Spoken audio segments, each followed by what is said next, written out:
élections pour les jeunes? Merci. Le 20 août 2006, 20 août 2016, ça fait 10 ans que l'accord politique global est signé. Donc pour commémorer les 10 ans de cet APG, c'est ce qui nous a motivés à organiser cette journée de réflexion. Le 20 août 2016 dernier, le CAP 2015 a organisé un meeting de sensibilisation. Au cours de ce meeting, un appel a été lancé. Nous avions voulu réfléchir sur cet appel-là et voir quel doit être le devoir de la jeunesse face à la lutte politique que les acteurs politiques mènent dans le pays. Et voilà la substantifique morale de la manifestation que nous menons ce jour au centre communautaire de Bénin. Quand vous regardez, posez-le. Alors, quel est le message principal que vous voulez faire véhiculer? Merci. On a fait d'abord l'évaluation de la PG. Qu'est-ce qui a été fait, qu'est-ce qui reste à faire. Et il y a un débat important dans le pays. Il y a de cela quelques semaines, voire quelques mois. D'aucuns disent que la PG est caduque. D'autres disent que non, la PG est encore d'actualité. Et dans ce cas-là, on se retrouve des acteurs politiques comme nous. On a vu au cours des échanges tout à l'heure que la PG n'est pas du tout caduque.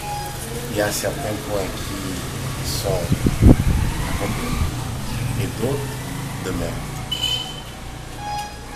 Entre autres, la PG a prévu que l'on fasse les réformes constitutionnelles et les réformes électorales.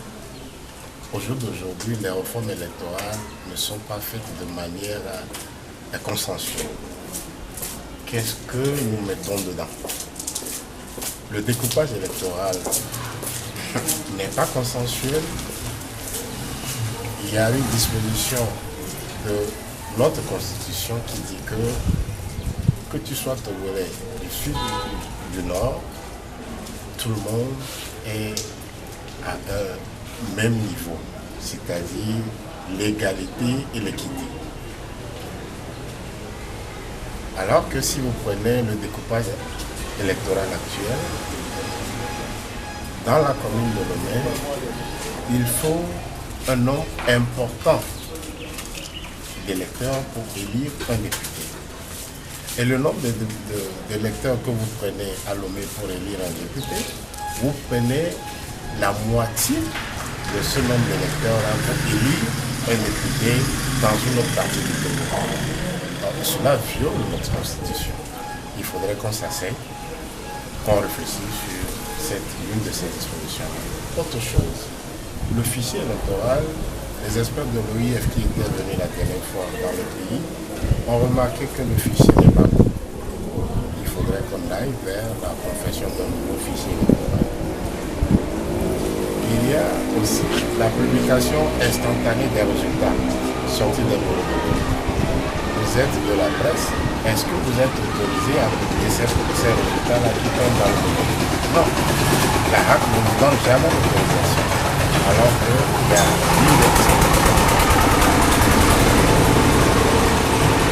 de la PG qui prévoit que les journalistes aussi, les médias fassent partie intégrante du processus. Jusqu'au jour où cela n'a pas été fait.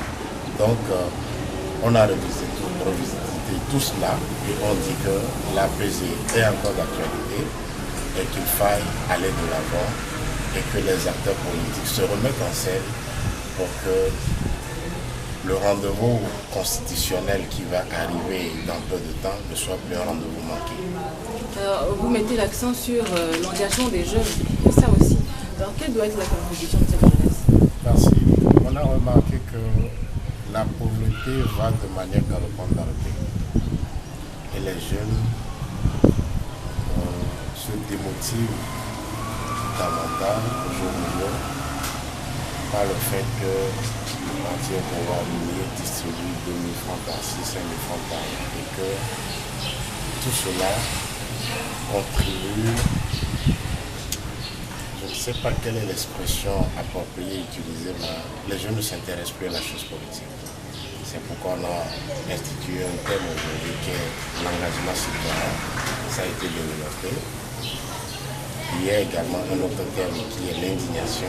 Ça aussi a été développé. Donc on veut amener les jeunes à avoir une motivation pour la chose politique et à se remettre dans la règle politique et défendre les intérêts du grand peuple. Merci.